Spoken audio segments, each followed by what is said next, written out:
नमस्कार, मैं पुनः हाजिर हूँ। कुछ तकनीकी दिक्कतें हैं जिसके कारण ये चीज़ें सही नहीं आ पा रही थी। फिर भाई सुभाष नीरव जी का निर्देश आया जिस प्रकार से ये फ़ोन की व्यवस्था और अपने आप की व्यवस्था करने के लिए, वो मैंने किया और पुनः हाजिर हूँ। कृपया कुछ कमेंट करें जिससे मुझे पता चले कि आप मुझे देख पा रहे हैं और मैं अपनी बातें जी ठीक है। मुझे लेखिका डॉक्टर रूपा सिंह जी की सूचना आ गई है कि अब सही है, तो मैं स्टार्ट करती हूँ। बहुत आभार आप मित्रों का कि आपने हमारी प्रतीक्षा की। एक बहुत ही सुंदर समय, 1 घंटा हम निर्वाह करेंगे आपस में रूपा सिंह की कहानियों के साथ, उनकी कहानियों की समीक्षाओं के साथ और कुछ अंशों के पाठ के साथ। मुझे कहना यह है कि रूपा सिंह प्रोफेसर हैं, बहुत ही संवेदनशील लेखिका हैं। पहले ही दृष्टि में बात जाती है डॉक्टर रूपा सिंह डीलिट। तो जब हम देखते हैं कि उन्होंने कैसी कैसी डिग्रियां हासिल कर रखी हैं और किस विश्वविद्यालय में पढ़ा रही हैं, राजस्थान के विश्वविद्यालयों से मैं जुड़ी हूं और मैं जानती हूं कि वहां पर शिक्षक होना अपने अद्भुत व्यक्तित्व का परिचायक होता है और आपका बहुत ही मजबूत अस्तित्व वहां दिखाई पड़ता है। तो डॉक्टर रूपा सिंह जी राजस्थान के अलवर में हैं, डिलीट कर रखी है आगरा विश्वविद्यालय से, JNU की प्रोडक्ट हैं, रिसर्च साइंटिस्ट के रूप में काम कर चुकी हैं। तो इनके व्यक्तित्व के ये सारे दायरे इनकी कहानियों में हमें दिखाई देंगे, जिनकी चर्चा मैं अभी करने वाली हूँ। मित्रों, मुझे कहना यह है कि यह जो मंच है वह कथा पाठ का है और कथा की चर्चा का है। तो इस मंच पर मुझे कहना यह है कि पाठ करने के लिए, रूपा सिंह की कहानियों को पाठ करने के लिए बहुत अधिक समय की आवश्यकता है, क्योंकि सारी कहानियाँ बहुत लंबी हैं। तो मैं इनकी प्रकाशित रचनाओं की एक झलक, एक छोटे अंश मैं आपके समक्ष रखूंगी और चर्चा पर विशेष ध्यान दूंगी। बहुत आभार सत्या जी, राज साहब, आप सब मुझे देख रहे हैं, मुझे सुन रहे हैं, आभार। और ये 1 घंटे का समय हम साथ विचारों में निकालेंगे। तो मैं पुनः शुरू करती हूँ। आप सबको देखकर उत्साहवर्धन होता है और लोग कितने जागरूक हैं साहित्य के प्रति, साहित्य के दर्शन के प्रति, साहित्य के विविध आयामों के प्रति। ओम सप्रा जी, बहुत स्वागत। बहुत प्यारी हमारी गुइया मंजू शर्मा महापात्रा जी, बहुत स्वागत। आपके यहाँ होने से मुझे बहुत बल मिल रहा है। रीता सिंह जी, मेरे लिए बहुत आनंद का विषय है कि आप सब हमारे समक्ष हैं। तो मैं बातें शुरू कर देती हूँ, क्योंकि रूपा जी की कहानियों पर बातें रखना कम समय का काम तो नहीं है। किरण वाला जी राजस्थान से उपस्थित हैं हमारे समक्ष, शोभा रस्तोगी जी हैं, बहुत बहुत स्वागत, बहुत आभार। मैं आप सबों के बीच हूँ, यह मेरे लिए बहुत आनंद का विषय है और इसके लिए मैं आभार प्रकट करूँगी पुनः लेखक कोना और श्री सुभाष नीरव जी का, जिन्होंने मुझे यहाँ बुलाया और अपनी बातें रखने का अवसर दिया है। तो मैं इनकी कहानियों को कहूँ तो जहाँ तक पाठ का विषय है, हमने उनकी कहानियों के पाठ सुने हैं। स्वयं राजेंद्र गुप्ता जी ने इनकी कहानी दुखादि कटोरी का पाठ किया था 2 अंशों में, बहुत ही मर्मस्पर्शी। और जब उन्होंने कहा कि इन कहानियों को पढ़ते हुए कितनी बार वो रोए, कितनी बार उन्होंने नमस्कार मंजू दुबे जी, शैलेंद्र शर्मा जी, आपसे भी साक्षात्कार हुआ रूपा जी के बहाने, तो अच्छा लग रहा है। तो मैं कहना चाहूँगी कि राजेंद्र गुप्ता जी ने इनकी कहानी पढ़ी थी दिल को छू लेने वाली संवेदनशीलता के साथ। और मैंने ये कहानी सुनी डॉक्टर मंजू शर्मा महापात्रा जी के शब्दों में कि वाणी में क्या उतार चढ़ाव, आरोह अवरोह, शब्दों की मसृणता किस प्रकार हृदय में उतरती है। मुझे तो लगता है कि रूपा जी की हर कहानी को डॉक्टर मंजू शर्मा जी की वाणी मिले तो वह वाणी सबके हृदय तक बहुत सीधे सीधे पहुंचती है। तो इस स्वयं रूपा जी ने अपनी कहानी का पाठ किया था, हमने सुनी उनकी कहानी आई विल कॉल यू। तो उनकी ज़ुबानी से, लेखिका की ज़ुबानी से जिसने कहानियाँ सुन रखी हैं, उनको मेरी ज़ुबान से कहानी सुनने में कहाँ इतनी रुचि होगी, लेकिन फिर भी मैं कुछ अंश अवश्य पढ़ूंगी। मैं चर्चा करूं कि रूपा जी, जैसा कि डॉक्टर सुभाष नीरव जी ने लिखा कि एक मुट्ठी कहानी को लेकर वह हाजिर हुई है और वह मुट्ठी कितने विशाल दायरे को घेर रही है। तो इनकी 5 कहानियाँ जो हमारे समक्ष आई, तो उनको मैंने क्रमवार नहीं पढ़ा। उनको सबसे पहले मुझे पढ़ने का अवसर मिला दुखा दी कटोरी सुखा दा छल्ला। मतलब एक ही बार, पहली ही बार में मुझे ऐसी कहानी पढ़ने को मिली कि मैं रूपा सिंह के बारे में मेरे विचार कुछ इस प्रकार बने कि मैं ढूंढने लगी उनकी कहानियाँ। मैं देखने लगी कि यह कौन सी कैसी लेखिका है। हालांकि मेरी मित्रता बहुत पुरानी थी, लेकिन इनके लेखन से मैं नहीं जुड़ी हुई थी। मैं इनके व्यक्तित्व से जरूर जुड़ी हुई थी, लेकिन लेखन को जब पहली ही कहानी दुखा दी कटोरी पढ़ी मैंने, तो मैंने लगा कि इस नवयुग में ने कैसे साहित्यकार को जन्म दे दिया, कैसी सृजनशीलता को जन्म दे दिया, कैसी गंभीरता को, कितनी गहराई। एक व्यक्तित्व जो एक युवा प्रोफेसर है, जो पढ़ाती है, कहानी का तत्व पढ़ाती है, कहानी के शास्त्र पढ़ाती है, कहानी का इतिहास पढ़ाती है, और कहानी में कैसे डूब जाती है, कहानी में कैसे डूबकर वह विषय का चयन करती है, उस विषय को विस्तार देती है, उस विस्तार में प्रवेश करती है, उसको किस प्रकार गूंथती है और बाद में समेटती है। उसके अंदर के कहानीकार को, मैं उस युवा लेखिका को मैं नमन करती हूँ। मुझसे उम्र में बहुत छोटी है, लेकिन लेखन में बहुत ऊंची है। तो मैं दुखा दी कटोरी से ही मैंने उनकी कहानियों में प्रवेश किया था, और बाद में मुझे 5 कहानी पढ़ने का अवसर मिला। अगर मैं चर्चा करूँ कहानी के तत्वों के संदर्भ में, तो सारी की सारी कहानियों को अलग अलग ढंग से, चिंतन के, मंथन के निचोड़ से इन्होंने जो चीज़ें निकाली हैं, वह सामयिक भी है और चिरस्थायी भी है।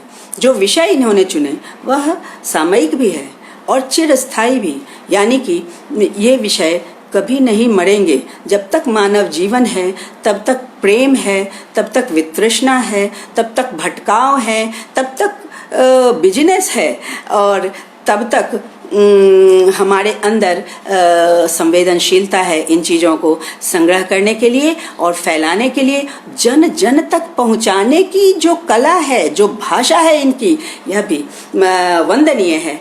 मैं रूपा सिंह की कहानियों के शीर्षक की चर्चा करना चाहूँगी कि इन्होंने क्या सोचकर, इनके अंदर कैसी बात होगी कि इन्होंने कहानी का शीर्षक चुना। पहली कहानी जो मैं अभी चर्चा कर रही हूँ, उस कहानी का इन्होंने शीर्षक चुना दुखा दी कटोरी सुखा दा छल्ला। दुखा दी कटोरी यानी हमारे शास्त्रों में, कहानी के शास्त्रों में है कि कहानी का शीर्षक आपको कहानी की एक झलक दिखाए, कहानी की एक झलक दिखाए, लेकिन कहानी स्पष्ट न करे। कहानी कभी स्पष्ट नहीं हो सकेगी। अगर आप इस शीर्षक को देखकर आगे बढ़ जाएंगे तो कहानी कभी स्पष्ट नहीं हो सकेगी कि इसके अंदर प्रेम का कैसा गुम्फन है, इसके अंदर वह दुखा दी कटोरी क्या है, ये कटोरी क्या है। यह शीर्षक की सबसे बड़ी सफलता होती है, जो आपके अंदर जिज्ञासाओं को जागृत करे और पुस्तक आपकी गोद में आ जाए। तो ऐसा ही एक शीर्षक उन्होंने चुना, दुखा दी कटोरी सुखा दा छल्ला। और जब हम प्रवेश करते हैं उसमें, अगर आप कहें तो मैं उसका एक छोटा सा भाग, एक छोटा सा अंश पढ़ूं, क्योंकि यहाँ इस कहानी पाठ का ही ये मंच है।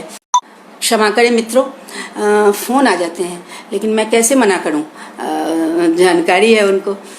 खैर, मैं एक छोटा सा अंश पढ़ लेती हूं, क्योंकि ये परंपरा है और मुझे पढ़ना चाहिए। तो मैं मित्रों, मेरे विद्यार्थी मुझे 24 घंटे का प्रोफेसर समझते हैं और मुझे इस प्रकार परेशान करते हैं, लेकिन उनको सूचना थी, शायद वो लाइव नहीं हो पा रहे हैं इसलिए मुझे परेशान कर रहे हैं, लेकिन मैं बार बार काट रही हूँ और आपके समक्ष। मैं नहीं चाहती कोई व्यवधान, लेकिन फिर भी लोग व्यवधान कर देते हैं। गजब थी बेबे, कई मायनों में गजब थी। उसके कानों के कुंडल भी गजब थे, जब हिलते उनकी सुनहरी आप से बेबे का गोरा रंग दप दप दमकता। उसके माथे के ठीक बीचों बीच एक हरी लकीर सा दाग भी गजब था, जो दिखने में डिजाइनर बिंदी की तरह लगता। इन सबके अलावे सबसे गजब था पीठ पर उगा वह छोटा कटोरी नुमा कुबड़, जिसकी वजह से बेबे तनिक झुक कर चलती। कंधे पर पड़ी गोटेदार चुन्नी मौका पाते ही इधर उधर खिसकती, जिसे मीठी गालियों की झिड़की दे तुरंत वह दुरुस्त कर लेती। मुझसे कहती, मैं मर जाऊं तो यह कुंडल तू रख लीजो, इनकी लहर संभाल के रखियो। मैं और भी पढ़ना चाहती थी, लेकिन मुझे बीच बीच में डिस्टर्ब किया जा रहा है, मेरे समय कम होते जा रहे हैं। लेकिन इसमें ध्यान देने वाली बात यह है मित्रों, इसकी लहर संभाल कर रखियो, यानी यह कुंडल तो रखना, इसकी लहरें संभाल कर रखना, यानी यह जो गहने उन्होंने पहने हैं उनकी लहरें भी कुछ कहती हैं। रूपा सिंह की यही खासियत है कि एक एक शब्द अर्थवान है। मैंने पूरी कहानी जब पढ़ी तो मैं तो चकित रह गई, एक एक शब्द अर्थवान थे। और आगे की पंक्तियों में उनकी पैर की कानी उंगली में पड़ी एक छल्ले की बात कही गई है। वो छल्ला शुरू में ही रूपा सिंह की विशिष्टता है कि बहुत आनंददायी वातावरण में अपनी एक बात रखती हैं और उस बातों को आगे बढ़ाती हैं, और अंत में समेटते हुए उन बातों में ही, उस आनंददायी बातों में ही कितने दर्द समेट कर लेकर आती हैं। वह एक छल्ला, वह पूरी कहानी का केंद्र है। और उस एक छल्ले के अंदर एक मानवी के पूरे जीवन के आरोह अवरोह समन्वित हैं, उसके जीवन की सारी पीड़ाएं समन्वित हैं, और बहुत सारे आनंद के तत्व भी समन्वित हैं। क्योंकि मनुष्य पीड़ा में रहता है तो उन अपनी स्मृतियों को हमेशा अपने मानस में जागृत रखता है कि वह उन्हीं को लेकर जी पाता है। मैं पुनः शुरू करती हूँ। रूपा जी मुझे क्षमा करें, ये बार बार ऐसा ही हो रहा है, आज ही हो रहा है, पहले कभी नहीं हुआ था ऐसा। रूपा जी को बहुत लोग सुनना चाह रहे हैं और वो कनेक्ट नहीं हो पा रहे हैं, संभवतः इसीलिए बार बार मुझे ही फ़ोन कर रहे हैं, जबकि उनको समझना चाहिए मैं 2 बजे से लाइव हो चुकी हूँ। तो मैं दुखादि की चर्चा कर रही थी, इसकी कथावस्तु में प्रवेश कर लिया था हमने। मैं एक दूसरी कहानी की तरफ चलती हूँ। वह है शैलेंद्र शर्मा जी। मैं क्षमा प्रार्थी हूँ, ये फ़ोन बार बार आ रहे हैं और मुझे डिस्टर्ब कर रहे हैं, जबकि आज मैं बहुत ही मूड से और बहुत ही उत्साह से आज मंच पर आई थी। तो रूपा जी की कथावस्तु दुखा द छल्ला के की कथावस्तु पर मैं पुनः आती हूँ। लेकिन ये जो मैंने अभी शीर्षक की बात की थी, उसके बाद मैं पात्र पर आती हूँ कि रूपा जी ने जो पात्र गढ़े हैं, कहाँ से एक ऐसी नायिका ढूंढ कर लाए हैं बेबे को।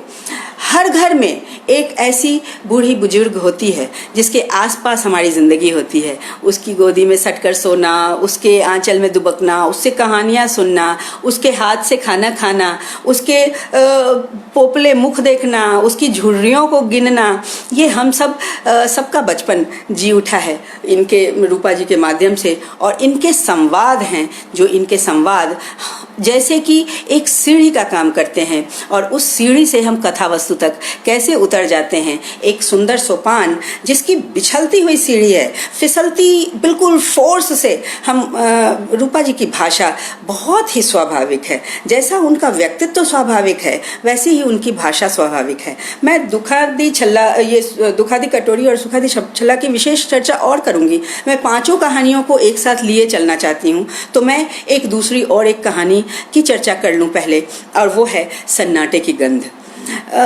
ये विषय कहाँ से चुनकर लाई रूपा जी आप? ये एक ऐसा विषय है जिससे हर माँ को गुजरना होता है। तो रूपा जी एक लेखिका, एक प्रोफेसर ही नहीं, एक मातृत्व, एक खूबसूरत मातृत्व से सजी हुई एक नारी है। और वह किस प्रकार उसकी लेखनी एक माँ और बेटी के बीच सेतु स्थापन का काम करती है। मैं उसकी भी कुछ पंक्तियाँ सुनाना चाहती थी, लेकिन ये लोग डिस्टर्ब कर रहे हैं तो मैं समय बचा कर रखती हूँ। बाद में अगर समय मिला तो मैं वो कहानियों के कुछ कुछ पंक्तियाँ पढ़ूँगी। मैं चर्चा ही करती। बहुत आभार शैलेंद्र शर्मा जी। अब शायद ना आए क्योंकि उन्हें समझ में आ गया होगा मैंने बार बार काटा है। तो सन्नाटे की गंध, ये शीर्षक देखिए। सन्नाटे में एक गंध है जिसे वो माँ पहचानती है। वह सन्नाटे की गंध कोई भी नहीं समझ सकता, कोई भी नहीं पहचान सकता, और ये साधारण माएँ भी नहीं पहचान सकती। मैं भी माँ हूँ, लेकिन मैंने भी अपनी बेटी को उस नज़रिए से नहीं देखा कभी। लेकिन जब मैंने कहानी पढ़ी तो मुझे बार बार सोचने पर विवश होना पड़ा कि किशोर वय की लड़कियाँ जब युवावस्था की ओर चलती हैं तब जो एक संधि की वेला होती है, उस समय उसके अंदर कैसी इच्छाएं जन्मती होंगी, कैसी शिक्षा होनी चाहिए, कैसे मूल्य होने चाहिए, कैसे संस्कार होने चाहिए, यह वह लेखिका इंगित करके हर माँ को जागृत करना चाहती है। मैं साधुवाद दूंगी आपके आयाम को, आपके चिंतन के आयाम को, कि आपने कितने ध्यान से समाज को, बच्चों को, लड़कियों को और उनके अंदर पलने वाली इच्छाओं को और उनके स्खलन न हो इसके प्रति चेतावनी। आहा रूपा जी, मैं इसीलिए आपकी लेखनी को बहुत प्रेम करती हूँ, क्योंकि आपने जीवन में जो चीज़ें घटित हो रही हैं उनको नोट किया, उनको नोट करने के बाद वैसे ही नहीं छोड़ दिया, अपने मूल्यों से समंजित करके शब्द दिए, और वो शब्द इतनी खूबसूरत कलाकारिता के साथ आपने रख दी कि वह कहानी, हाँ, मैं उस कहानी को पढ़ने में मैं कुछ ऐसी परंपरावादी विचार, या ऐसा कह लीजिए कि मेरा व्यक्तित्व ऐसा है कि मैं संकुचित हो जाती हूँ कभी सार्वजनिक रूप से जो चीज़ें पढ़ने में। उसको कितने बेखौफ आपने अपने शब्दों के खूबसूरत आवरण पहना दिए, मैं साधुवाद देती हूँ। उस कहानी के भी शीर्षक, ऐसा शीर्षक कोई सोच ही नहीं सकता था। सन्नाटे की गंध हो सकती है क्या, और उस गंध को महसूस करने की क्षमता कैसी होनी चाहिए, आपने बताई। और एक कहानी चलते फिरते लिख नहीं दी जा सकती। ये कहानियाँ, आपके जो पात्र होते हैं वो बहुत ध्यान खींचते हैं रूपा जी। आप जो पात्र गढ़ती हैं उसमें नकारात्मकता के साथ सकारात्मकता को इस प्रकार पिरोती हैं कि कभी भी गलत मूल्य स्थापित नहीं हो सकते। आपकी लेखनी से गलत मूल्य स्थापित नहीं हो सकते। मुझे दूसरी कहानी याद आ रही है, आई विल कॉल यू। हाँ, मैंने ये कहानी पढ़ी आपकी, आई विल कॉल यू। इसमें भी कुछ स्खलन के मोमेंट भी हैं, कुछ भटकाव के मोमेंट भी हैं, लेकिन उन भटकावों में किस प्रकार संभलना है, और संभालने वाली मित्रता बहुत महत्वपूर्ण मूल्य है जीवन के। अगर हमें सच्ची मित्रता मिल गई तो जीवन हमेशा ही सही रास्ते पर जाने वाला है। और वो जो आपने पात्र गढ़े हैं तो बिल्कुल ही निराशाजनक नहीं स्थितियां हैं कि आई विल कॉल यू में एक यांत्रिक संबंधों की चर्चा है कि फ़ोन के माध्यम से संबंध स्थापित किए जाते हैं, ठगी के काम करते हैं, टाइम पास करते हैं, लड़कियों की भावनाओं से खेल करते हैं, और लड़कियां इन मामलों में भटकती हैं और फिर सही समय पर आकर संभलती हैं, और संभालने के लिए कोई एक ऐसा मित्र होता है इनके साथ। यह जो पात्र है, जो मेन नायिका है, उसकी अपनी मंगनी हो चुकी है, वह बाहर आती है पढ़ने के लिए, उसके साथ उसकी अपनी कुछ सहेलियां भी आती हैं, वो सब साथ रहती हैं। तीन सहेलियां हैं, तीनों की अलग अलग हैं, लेकिन तीनों जाकर कहाँ आकर मिलती हैं, और कहाँ आकर इन्हें एक ही विचार में लगना पड़ता है कि हम अपने जीवन के संस्कारों को न भूलें, अपने जीवन के मूल्यों को न भूलें, अपने परिवार को न भूलें, अपने मित्रों को न भूलें, अपने वो मित्र जिनके साथ रूपा जी कहती हैं कि वह जो केंद्रित नायिका, केंद्र है नायिका, वह मंगनी हो चुकी है और वह उसी मित्र से जाकर मिलती है, उसी से अपनी बातें भी शेयर करती हैं, उसी से रास्ते भी निकालती है। तो यह एक पठनीय कहानी तो है ही, और आज के संदर्भ के लिए बहुत ही शोचनीय भी, कि आपको सोचना होगा आज की स्थितियां, आज के ये फ़ोन, आज की यांत्रिकता, आज का बाजारवाद आपको किधर लिए चला जा रहा है, यह सब सोचने के लिए इन्होंने ये कहानी रची है, आई विल कॉल यू। मैं एक और कहानी, रूपा जी आपने 5 कहानियाँ लिखी हैं, जिसमें पहली कहानी जो मैंने पढ़ी, पहली आपकी तो शायद तीसरी कहानी है वो, दुखा दी कटोरी मेरे हृदय के अंदर है, और मुझे कान में बजती रहती है वो कहानी मंजू शर्मा महापात्रा जी को। मैं तो कहती हूँ मंजू शर्मा जी आप प्रोफेशनल हो जाएं ऐसी कहानियों के लिए। आपकी वाणी जिस प्रकार अंतरात्मा में उतरती है, मैं बार बार आपकी वाणियों के लिए वो कहानी सुनती हूँ। तो ये कहानी, और एक कहानी रूपा जी ने चुपचाप लिख दिया, रात के अंधेरे में लिख दिया, लेकिन वो कहानी ने मुझे बहुत ज़्यादा स्पर्श किया। एक महिला होने के कारण उस कहानी ने मुझे बहुत स्पर्श किया है, और वो जो कहानी है वह है घा घड़िया बोले रे। शायद इसको लोग, रूपा जी की बहुत अच्छी अच्छी और कहानियों में शायद इस पर ध्यान न दें। मैं ध्यान दिलाना चाहूँगी, और ख़ास तौर से महिलाओं को ध्यान दिलाना चाहूँगी कि आप इस कहानी को पढ़ें। किस प्रकार नारीत्व पूरे ब्रह्मांड में व्याप्त है।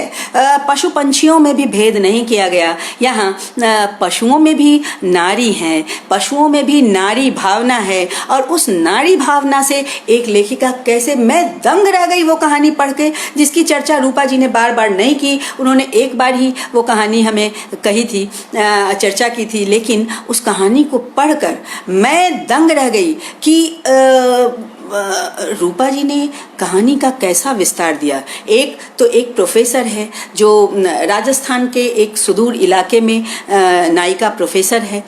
तो एक जो प्रोफेसर होते हैं वह समाज से थोड़ी दूरी रखते हैं, क्योंकि उनको पठन पाठन के लिए समय चाहिए होता है, थोड़ी शांति चाहिए होती है। तो उनको उसको मेंटेन करते हुए इतनी जागरूक दृष्टि भी चाहिए कि हम सिर्फ अपने पढ़ाने के लिए यांत्रिक रूप से नहीं हैं, हम संवेदनशील लोग हैं, हम मूल्य छोड़ते हैं लोगों में, हम निर्माण करते हैं, हम पाठक वर्ग को ऐसी चीज़ देते हैं जिससे पाठक वर्ग की दृष्टि खुले, वो दृष्टि खुले कि देख सकें कि एक कुत्ते, मैं फीमेल कहूँगी, मुझे वो शब्द कहने में थोड़ा संकोच होता है, लेखिका ने बेधड़क कह दिया, कुत्ते में भी एक नारी को देखा। और एक पात्र, ऐसी पात्र है जो बहुत लाउड है। वह जो नायिका है, कथा नायिका है, वह बहुत लाउड है, बहुत बोलती है, शोर करती है, जिस पर किसी का ध्यान नहीं जाएगा। लोग उसको सीधे सीधे रिजेक्ट करेंगे, सीधे सीधे उसको छोड़ देंगे, क्योंकि वह सामान्यतया ध्यान देने लायक नहीं है। लेकिन रात के अंधेरे में लेखिका का घर वहाँ है जहाँ से रेलगाड़ी गुजरती है, रेलगाड़ी सीटी देती हुई गुजरती है, तो जैसे वह जागृति का शंख फूंकती हुई चलती है। लेखिका ने कहानी के अंत में कहा भी कि इनकी वह जो लड़की होती है, वह जो नायिका होती है, कथा नायिका, वह लाउड है, वह, लेकिन वह किसके लिए लड़ रही है?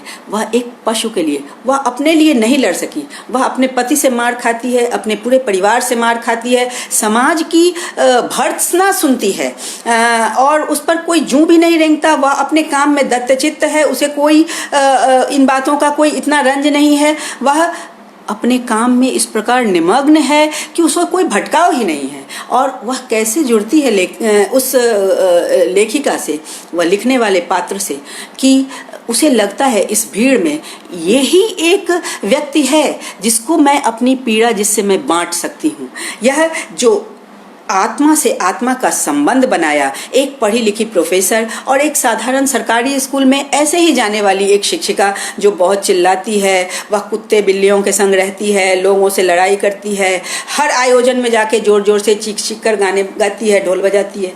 ऐसी एक कथानायिका, और उससे जब उनका जुड़ाव होता है, वो रात में लेखिका बाउंड्री तड़प के रात में जब सोए होते हो तो वह जाती है, कुत्ते बिल्लियों से घिरी हुई उस महिला के पास जाकर बैठती है, उसकी कहानियाँ सुनती है, उसकी पीड़ाओं से अपने दिल की पीड़ाओं को जोड़ती है, अपनी महिला को उस महिला से जोड़ती है और उसके माध्यम से ब्रह्मांड की महिला से जोड़ती है। और छुक छुक करती हुई एक रेलगाड़ी उधर से गुजरती है, उसकी रेलगाड़ी की जो सीटी है उसकी खुशबू, यानी रेलगाड़ी एक जैसे कि चेतना में प्रतिध्वनित एक जैसे शंख की आवाज़ हो, उस शंख की आवाज़ को वह नोट करती है। सामान्य पाठक भी इस बात को समझ जाएगा कि लेखिका क्या कहना चाहती है। जब अंत में कहानी जब अंत में होती है तो वह उस रेलगाड़ी को गुजरने देती है उसकी सीटी की आवाज़ से, फिर वह चेतन होती है, सुबह होने वाली होती है और वह पुनः सुबह। यह सुबह सिर्फ सुबह नहीं है मित्रों, यह सिर्फ भोर नहीं है, वह नारी हृदय का भोर है कि वह कैसे महसूस करती है कि ब्रह्मांड में जो नारियां बिखरी हैं कितनी पीड़ाओं में हैं और हमें दर्द से दर्द का रिश्ता जोड़ना है। हमें एक कुत्ते की पीड़ा अपने हृदय में महसूस करना है और वो जो रोड पर चीखने वाली एक महिला शिक्षिका है उसकी आवाज़ को चहुं दिशा में पहुंचाना है और इसीलिए इन्होंने शायद यह विषय चुना। मैं आपको साधुवाद देती हूँ ऐसे विषय को चुनने के लिए और यह कहानी लिखने के लिए। मैं पाठकों से बार बार कहूँगी कि आप ये कहानी पढ़िए और इसकी समीक्षा करिए, आपको क्या समझ में आता है आप देखिए। मित्रों, एक कहानी है इनकी जो मुझे लगता है 5वीं कहानी है, 3:40। यह 3:40 क्या है? आप सोचिए कि कहानी की शुरुआत कैसी होती है। कहानी की शुरुआत इन्होंने एक बिल्डिंग से की है। एक बिल्डिंग को हम सब विश्वविद्यालय महाविद्यालय से निकले हुए लोग हैं और हम सबको, कल ही मैं अपने महाविद्यालय के सामने से गुजर रही थी तो मैंने कहा था कि इस रास्ते से गुजरते हुए एक ऐसी खुशबू से घिर जाती हूँ मैं कि मन मस्त हो जाता है, जैसे कि ये हमारा विद्यार्थी जीवन। उस बिल्डिंग को इस लेखिका ने कैसे देखा? वह बिल्डिंग जो फूलों से आच्छादित है तो उसे ऐसा लगता है जैसे कि एक दुल्हन एक खूबसूरत अपने दुपट्टे में, मतलब मैं आगे जाके रूपा जी के सौंदर्य शास्त्र की भी चर्चा करूंगी कि वो कैसा सौंदर्य शास्त्र रचती है और उस सौंदर्य शास्त्र के अंदर वो क्या चीज़ें देती हैं। मैं इस कहानी को अभी रहने देती हूँ क्योंकि इसकी मैं अलग से चर्चा करना चाहूँगी अंत में, अपनी बातों के अंत में। अभी मेरे पास समय है और मैं रूपा सिंह जी की कहानियों को मैं स्टाइलिस्टिक्स के माध्यम से भी आपसे चर्चा करना चाहूँगी, शैली विज्ञान के माध्यम से आपकी चर्चा करना चाहूँगी। आप सोचिए कि कहा गया है स्टाइल इज़ द मैन। रूपा जी की कहानियों को शैली वैज्ञानिक दृष्टिकोण से देखें तो उनका जो एक स्टाइल है इस भीड़ से उनको अलग करता है। वो तो एक तो उनकी भाषा है ही, एक उनका मैं उनकी हर कहानी में है। लगभग हर कहानी में रूपा जी का मैं यानी उनका अपना अस्तित्व समाहित है।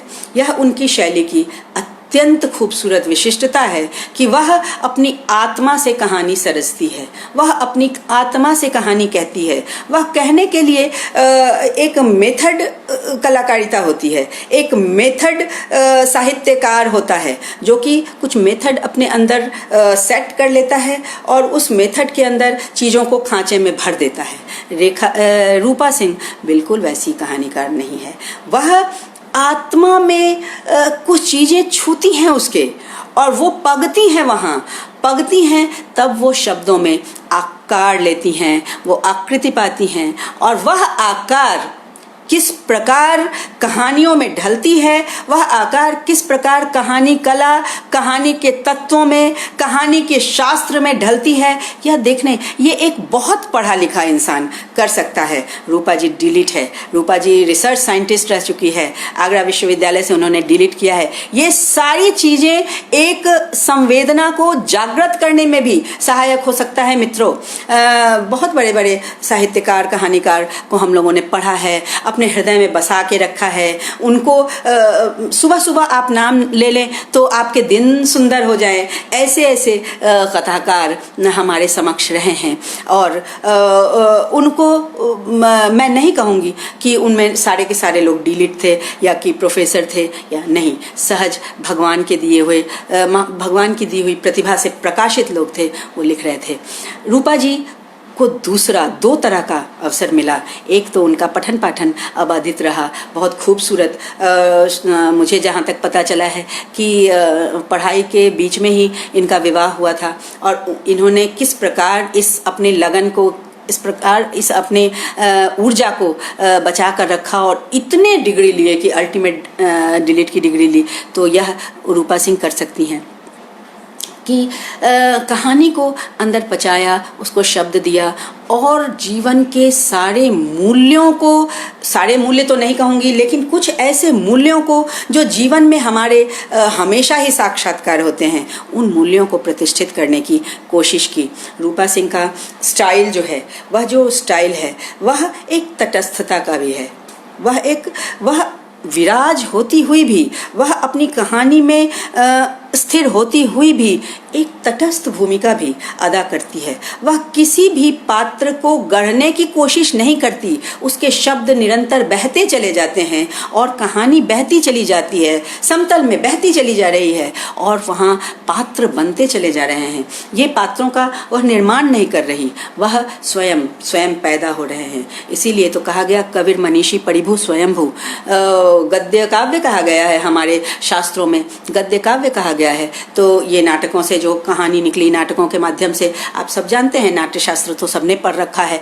तो वहाँ से जो कहानी का तत्व चला था, उस कहानी के तत्व को डॉक्टर रूपा सिंह, मैं बार बार रेखाओं की चर्चा कर रही हूँ इसलिए रेखा शब्द ले रही हूँ, बुढ़ापे का असर हो गया है शायद मुझ पर तो मैं रूपा को रेखा कह रही हूँ। रूपा जी, तो आपको मतलब पढ़कर मैं भावुक हो जाती हूँ, मैं हृदय से संवेदनशील हो जाती हूँ। जब भाई नीरव जी ने मुझे यह प्रस्ताव दिया था कि मैं रूपा जी की कहानियों पर बोलूँ, तो मैं सचमुच हृदय से भावुक हो गई थी कि मुझे रूपा जी के लिए कहने का अवसर मिला, जिसको मैं गुनती रहती हूँ। मैंने एक कहानी की समीक्षा भी की थी आपकी। तो इस प्रकार इन्होंने अपनी शैली अलग रखी है, भीड़ से अलग इसीलिए है क्योंकि इनका मैं इसमें होते हुए भी तटस्थ है, अलग है और अपनी बात कह देता है। बहुत सारगर्भित ढंग से नकारात्मक चीज़ें भी कह जाती हैं जो जीवन में घटित हो रही हैं। सब कुछ अच्छा तो नहीं है, बहुत बुरी चीज़ें भी हैं हमारे समाज में, हम सबके जीवन में बहुत बुरी चीज़ें भी हैं। और उन बुरी चीज़ों बुरी चीज़ों को, उन गलत चीज़ों को, रूपा जी के कमेंट पर मेरा ध्यान चला गया, बुढ़ापा पर चुप कर रही हैं। अरे बुढ़ापा तो बेबे को याद कर, जिसने इतना प्रेम दिया और जिसने आज यह समा बांध दी कि हम सब इस प्रकार जुटे बातचीत कर रहे हैं। तो बुढ़ापा बहुत सुंदर है, होती है और हम सब बूढ़े हो रहे हैं। मैं तो बूढ़ी हो रही हूँ भाई, लेकिन मैं बहुत ताज़ा हूँ, आपके साहित्य को पढ़कर बहुत फ्रेश हूँ। तो आपकी शैली की चर्चा मैं कर रही थी, तो शैली वैज्ञानिक दृष्टिकोण से भी परख कर मैं जो आपके चयन देखती हूँ, वह चयन आपके बहुत श्रेष्ठ हैं। आपने जो भी चयन किया है, जो विषय, जो पात्र, जो कथा वस्तु, जो भाषा शैली, सब आपके चयन दुरुस्त, अलग, ध्यान देने योग्य और श्रेष्ठ घोषित करने के लिए मुझे शब्द कहीं से लेने नहीं पड़ेंगे, मेरे अंदर से फूट पड़ रहे हैं कि अत्यंत श्रेष्ठ कोटि में मैं इनको रख सकती हूँ, रूपा जी के स्टाइल को। और रूपा जी को किसी से उधार लेने की आवश्यकता, कुछ भी चीज़ नहीं पड़ी है, वो अपने ढंग से लिखती हैं और मैं मंगल कामनाएं देती हूँ कि आप आगे भी इसी प्रकार अलग अलग विषयों को लें। महिलाओं के लिए एक बात रूढ़ कर दी गई थी, पुरुषों ने एक आरोपण कर दिया था कि इनके पास सिर्फ महिलाओं का ही विषय होता है, इनके अंदर वो नज़रिया ही नहीं कि वह बाहर झांकें और बाहर की चीज़ों को देखें। रूपा जी ने इस मिथ को झुठला दिया है। रूपा जी की जो क्रांति है वह भी ध्यान देने योग्य है। मित्रों, मैंने मैनेजर पांडे जी को लिखते हुए एक जगह कहीं पढ़ा था कि उन्होंने कहा था कि महिलाएं क्रांति कर रही हैं, महिलाएं विद्रोह करती हैं महिलाएं, और इसके लिए वो सिमोन द बोआ तक तरफ जाती हैं, उनको पढ़ती हैं।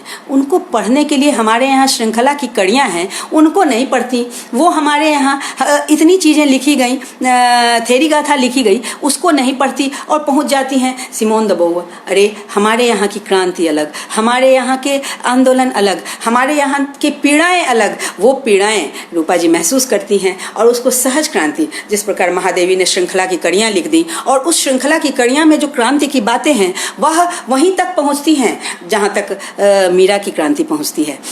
हम सब महादेवी वर्मा को दूसरी मीरा कहते हैं, तो ऐसे ही नहीं करते। सब बुझे दीपक जला लूं, घिर रहा तम आज दीपक रागिनी अपनी जगा लूं। तो सारे बुझे दीपकों को एक साथ जागृत कर देने की चाह जिसके अंदर है, उससे बड़ा क्रांति, उससे बड़ी क्रांति क्या हो सकती है। रूपा जी, आप के अंदर की क्रांति आपकी लेखनी से फूट पड़ रही है, तो यह मुझे बहुत सुखद लगता है। और आपको मैं एक अलग कैटेगरी देती हूँ, रूपा कैटेगरी। इसको किसी से भी तुलना नहीं करूँगी।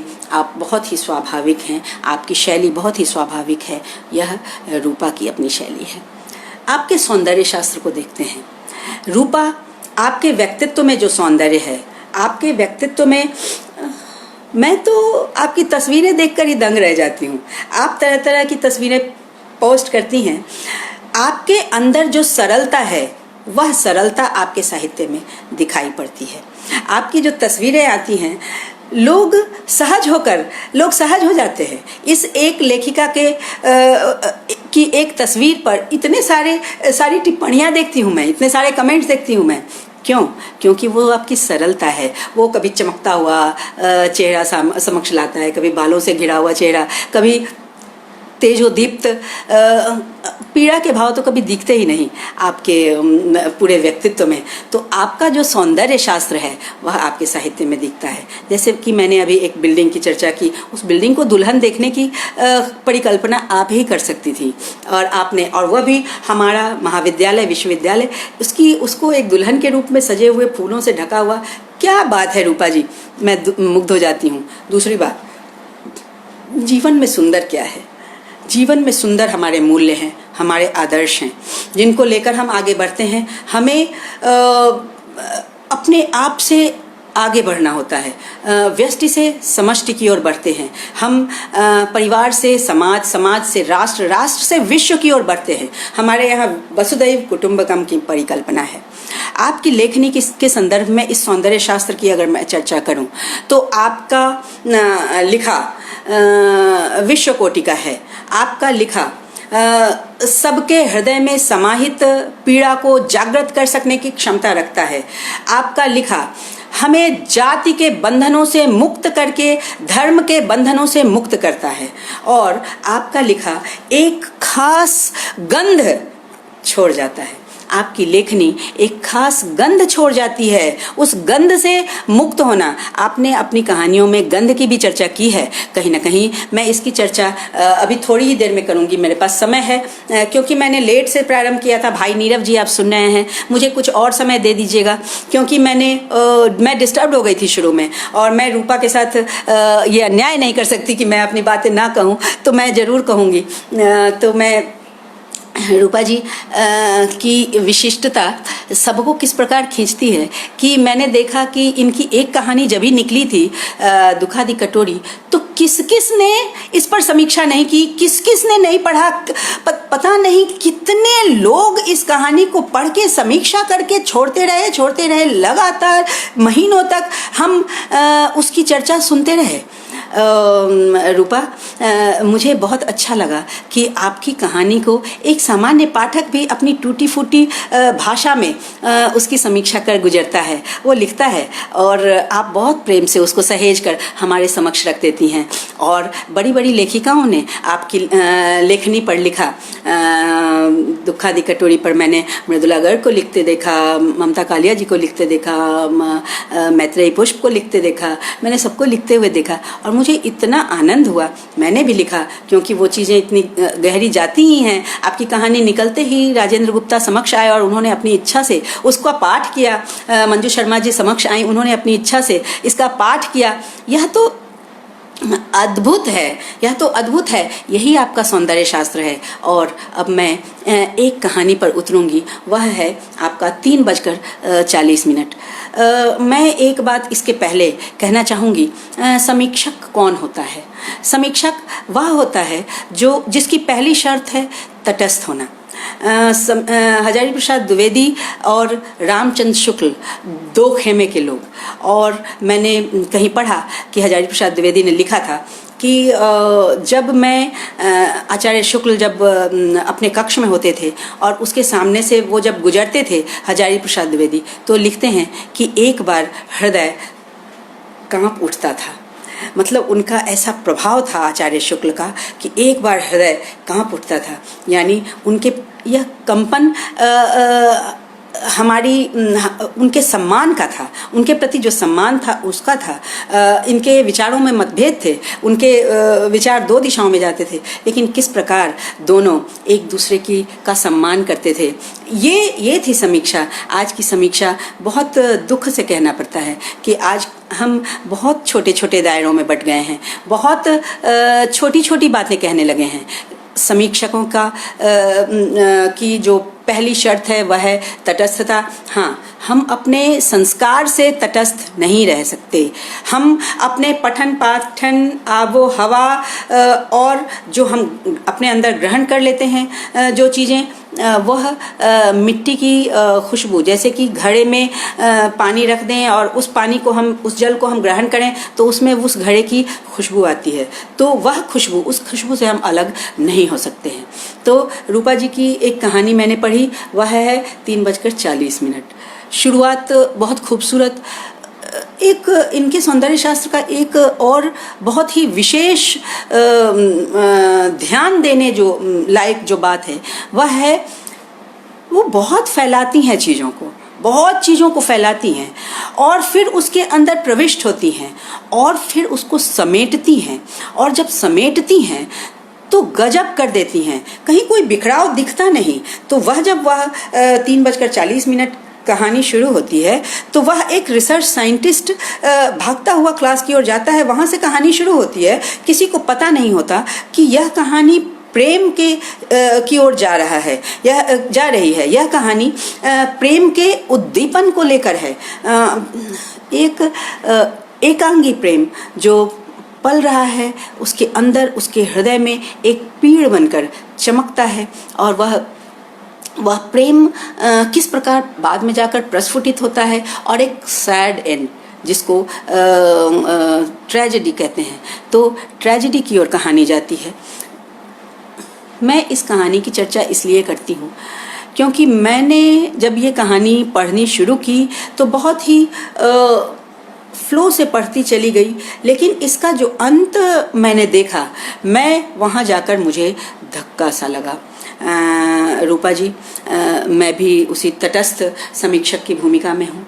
इस कहानी के इस अंत ने मुझे धक्का दिया। क्यों दिया, मैं इसकी चर्चा जरूर करना चाहूँगी। पहले मैं एक शब्द कहूँ कि इस कहानी के बारे में ममता कालिया जी ने 2-3 पंक्तियाँ लिखी थी। मैंने देखा, उन्होंने लिखा कि तुम्हारा एक शब्द मदमदाती कोई शब्द नहीं है। और दूसरी बात कि उनको कहानी बहुत अच्छी लगी थी। तो ये जो मदमदाती शब्द, तो मैं तो कहूँगी भाई, जो बिना पढ़े लिखे कबीर साहब थे वो भाषा के डिक्टेटर हो सकते थे, तो आप क्यों नहीं? आप शब्दों के निर्माण और शब्दों को बना सकती हैं। हम बनाते भी हैं, रोज रोज के संदर्भ में देखें तो शब्द बनते हैं। आपने एक जगह कहीं लिखा है लिहिस, कर दिहिस, ऐसा दिहिस, ये शब्द पटना सिटी एरिया में ये ऐसी भाषा बोली जाती है। कर लिहिस, दे दिहिस, ऐसा कहते हैं। और ये आपने कहाँ से उठाया और आपने अपनी कहानी में कहाँ से रख दिया, ये मैंने आपकी भाषा में ये चमत्कार भी देखा कि पटना की एक छोटे से सिटी, पटना सिटी से यह शब्द यहाँ बहुत अभी भी धड़ल्ले से दिहिस दिहिस करके बोलते हैं लोग, और वो आपकी कहानी में मैंने शायद इसी कहानी में मैंने ये प्रयोग देखा।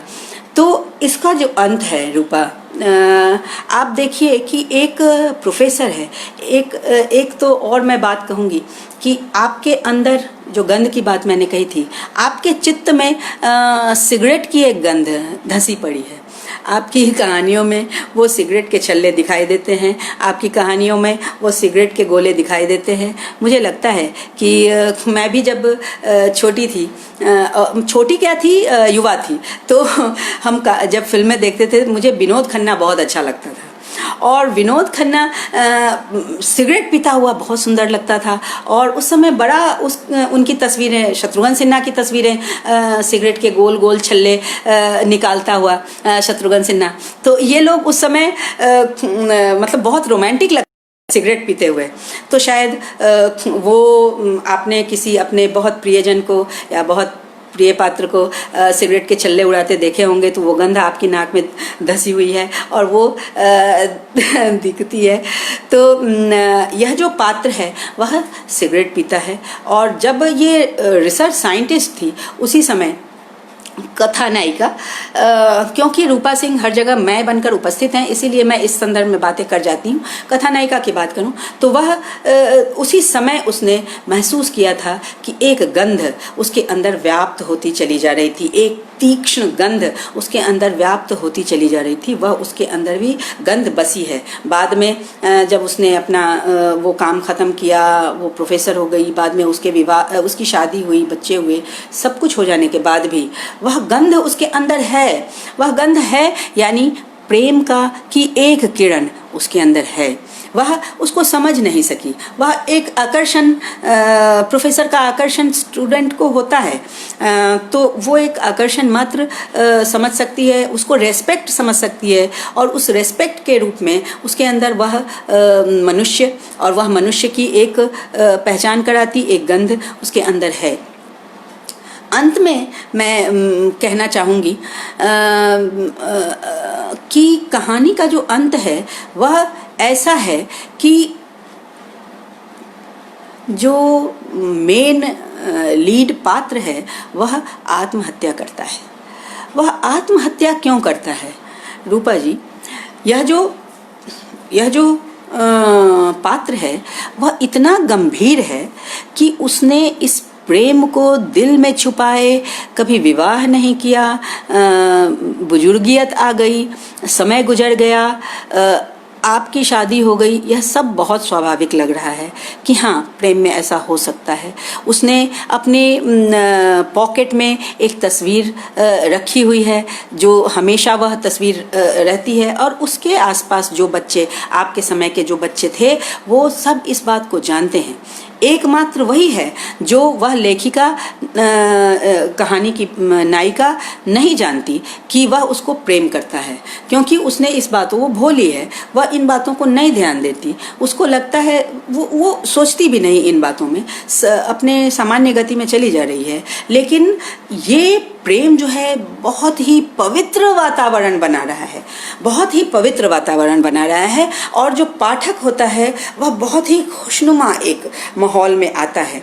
लेकिन उसका जब अंत होता है रूपा जी, तो मेरा प्रश्न लेखक से यह है कि इतना पवित्र, इतना सुंदर प्रेम जिसके चित्त में अवस्थित है,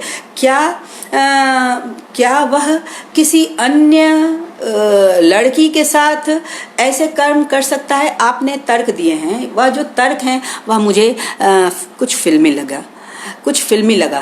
क्यों? क्योंकि यह तर्क है कि वह नशे में थे, और जब नशे में थे तो उन्हें वह अपनी नायिका, अपनी प्रेमिका दिखाई पड़ती है, और इसलिए वह जो कुछ भी करती चली जाती है वह उसमें शरीक होते चले जाते हैं, सहजता से शरीक होते चले जाते हैं। वह जो नायक है जीवन भर पॉकेट में उस नायिका की तस्वीर लिए रहा, वह ऐसे भ्रमित कैसे हो सकता है?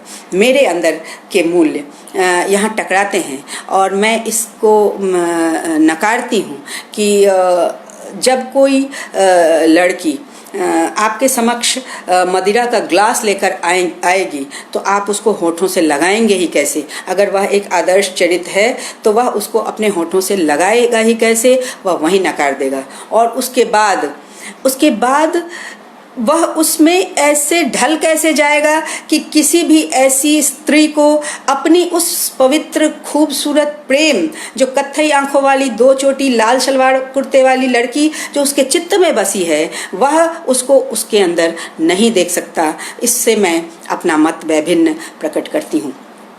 मैं यह भी कहूँगी कि वह प्रेम की पराकाष्ठा ही होगी कि वह रूह से जुड़ा है।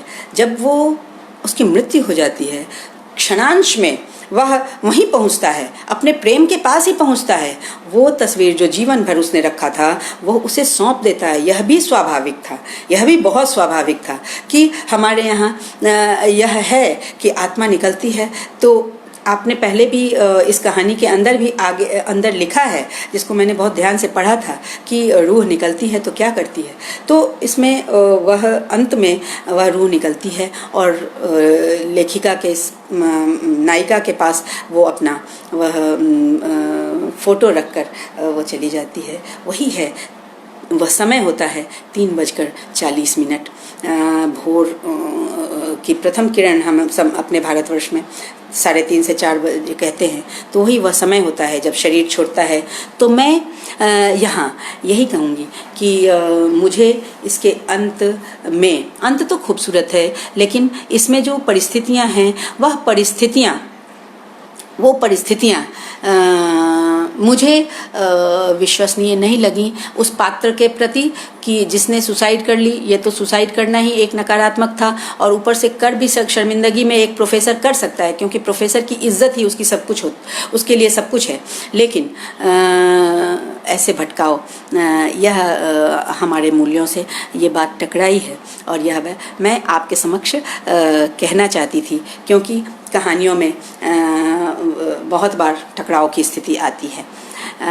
मुझे यह मंच छोड़ना नहीं था, मैं बहुत चर्चा करना चाहती थी। मैं अब रूपा जी के अंतिम पायदान पर उतरती हूँ कि वह क्या आदर्श छोड़कर जाना चाहती हैं। साहित्य के इतिहास में दर्ज होकर, साहित्य के इतिहास में मैं यह सब इसलिए भी कह रही हूँ कि मेरे विद्यार्थी भी जुड़े होंगे इस मंच से, वह भी सुन रहे होंगे। तो मैं कहना चाहूँगी कि इन चीज़ों को जो पाठ्यक्रम में है लोग उसी को पढ़ते हैं, जो पाठ्यक्रम में दिए गए हैं उसी को पढ़ते हैं। मैंने कहानी पढ़ के समय खराब नहीं किया, हालांकि ये कहानी पढ़ के समय खराब करना नहीं था, लेकिन वो लंबी कहानी होती तो मैं सिर्फ एक ही कहानी आपके समक्ष रख सकती थी, और भी मैंने कुछ कटिंग्स रखे थे, लेकिन डिस्टर्बेंस हो गया। भाई मुझे क्षमा कीजिएगा सुभाष नीरव जी कि मैं कहानी नहीं पढ़ सकी, क्योंकि मेरा समय शुरू में छूट गया था और मुझे ये बात बहुत आवश्यक थी कि मैं कहती, तो ये मैं कहने के लिए उपस्थित रही। तो मैं ये कहना चाहती हूँ, मेरे कहने का यह उद्देश्य है, या इस मंच का मैं इस्तेमाल इस रूप में करना चाहती हूँ कि जो भी आप कहानी को का पाठ कराते हैं यहाँ पर, या फिर चर्चाएं करते हैं, उसको ये लोग पढ़ें। पढ़ने के लिए आखिर तो नीरव जी ने इतनी सुंदर परिकल्पना इसीलिए की कि ये कहानियाँ लोगों तक पहुँचें, लोगों को जिज्ञासा पैदा करें, और जिज्ञासु होकर लोग इसको पढ़ें।